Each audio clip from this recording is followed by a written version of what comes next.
انگریزی کا لفظ ہے پرووکیچر ایجنٹ۔ فرانسیسی زبان سے مستعار لیا یہ لفظ ایسے شخص کے لیے استعمال ہوتا ہے جو لوگوں کے دلوں میں اشرافیہ کے خلاف نسلوں سے جمع ہوئے غصے کو بھڑکاتا ہے۔ آتش غضب بھڑکانے کا مقصد مگر انقلاب برپا کرنا نہیں ہوتا۔ اصل ادب حقیقی آزادی یا انقلاب لانے کے خواہاں افراد کو تشدد کی جانب دھکیلتے ہوئے ریاست کے روبرو بے نقاب کرنا ہوتا ہے۔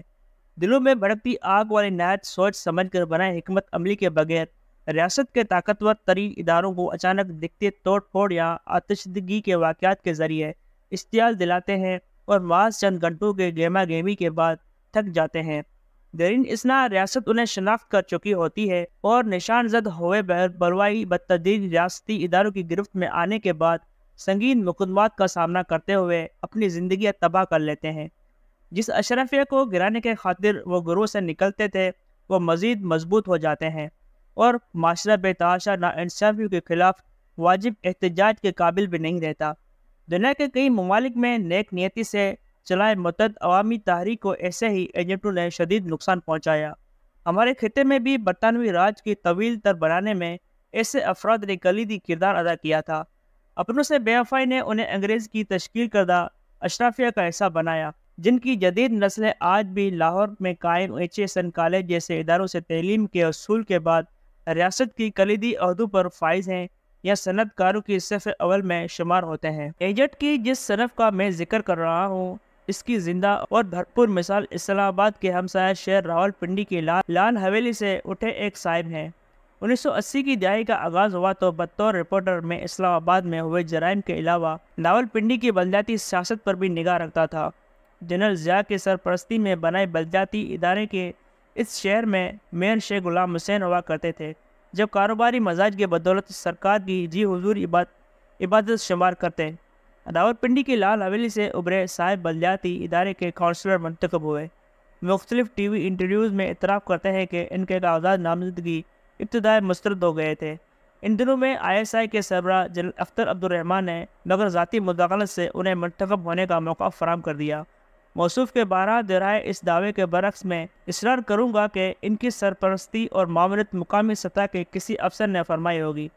آئی ایس آئی کے سربراہ تو ویسے بھی ان دنوں افغان جہاد پر اپنی توجہ مرکوز رکھے ہوں گے۔ بہرحال بلدیاتی ادارے کار پر منتخب ہونے کے بعد راولپنڈی سے ابھرے صاحب اس کی اجلاسوں میں میئر شیخ غلام حسین کی خلاف ورز نفرت انگیز تقریروں سے رونق لگانا شروع ہو گئے۔ ان دنوں خبریں چھاپنے سے قبل انہیں سینسر سے کلیئر کروانا لازمی تھا۔ نہایت ہوشیاری سے اپنے حکمت عملی کے تحت مارشلہ حکومت بلدیاتی اداروں کے اجلاسوں میں صفائی ستھرائی کے ناقص انتظام کے خلاف ہوئی دھواں تقاریر کو اخبارات میں نمایاں انداز میں چھپا دیکھنا چاہتے تھے۔ اس کے بدولت لوگ اس گمان میں مبتلا رہتے کہ فوجی آمر ہونے کے باوجود جنرل ضیاء نچلی سطح سے منتخب ہوئے عوام کے حقیقی نمائندوں کو وطن عزیز کو درپیش اصل مسائل جی داری سے اجاگر کرنے کا موقع فراہم کر رہے ہیں۔ ایسی فضا میں فقط جب حب الوطنی سے محروم تبصرہ نگار ہی پاکستان میں جمہوریت قائم نہ ہونے کا رونا رو سکتے ہیں، راولپنڈی کے مقامی اخبارات میں لہٰذا راولپنڈی کی لال حویلی سے اٹھے صاحب کا ڈنکا بجنا شروع ہو گیا۔ چند برس گزرنے کے بعد جنرل ضیاء نے 1985 کے غیر جماعتی انتخاب کے ذریعے قومی اسمبلی کی بحالی کا فیصلہ بھی کر لیا۔ بلدیاتی سیاست کی وجہ سے مشہور ہوئے راولپنڈی کی لال حویلی سے ابھرے صاحب میئر شیخ غلام حسین کو ہرا کر قومی اسمبلی کے رکن منتخب ہو گئے۔ ایوان زیرین پہنچنے کے بعد انہوں نے چند روز عوام کا حقیقی نمائندہ ہونے کا ڈرامہ بھی رچایا۔ جلد ہی مگر احساس ہو گیا کہ حلقے میں ترقیاتی کاموں کے لیے سرکاری سرپرستی درکار ہے۔ موصوف کی اصل لاٹری مگر 1988 کے انتخاب میں نکلی۔ پیپلز پارٹی نے مناسب ہوم ورک کیے بغیر راولپنڈی سے قومی اسمبلی کی ایک نشست سے سابق آرمی چیف ٹکا خان کو کھڑا کر دیا۔ خان صاحب سادہ طبیعت کے حامل درویش صفت انسان تھے۔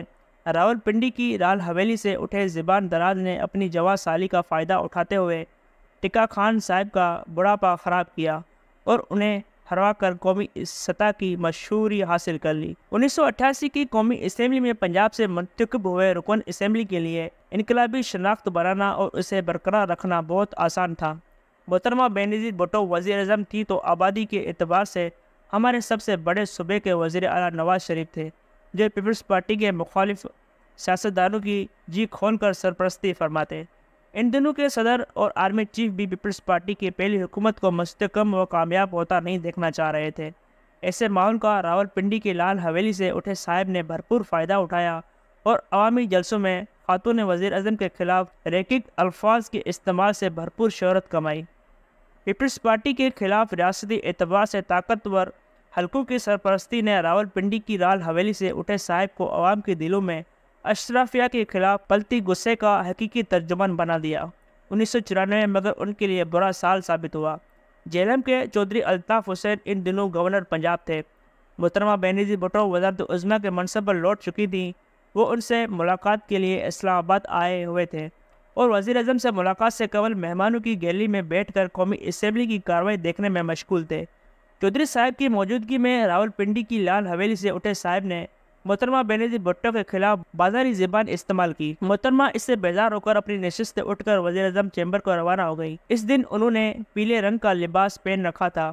اس رنگ کی مناسبت سے راولپنڈی کے زبان دراز نے ان کے خلاف انتہائی بیہودہ فقرہ کسا۔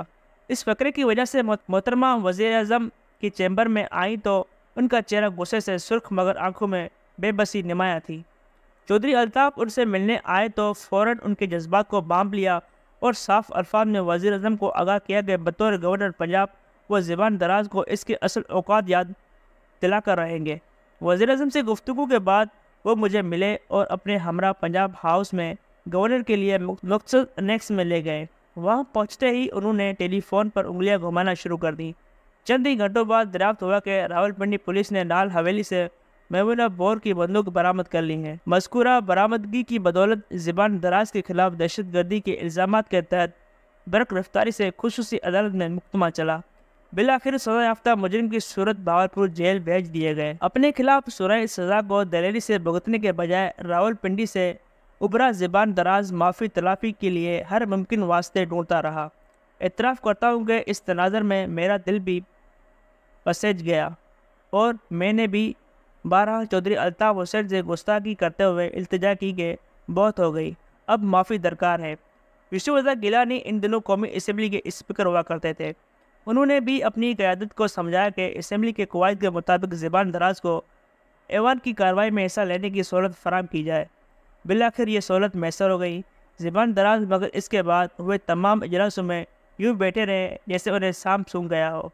ان کی خاموشی نے مجھے ان کی دلیری کی حقیقت سے آگاہ کر دیا۔ 1996 کے بعد سے لہٰذا میں نے موصوف کو سنجیدگی سے ایک لمحے کو بھی نہیں لیا۔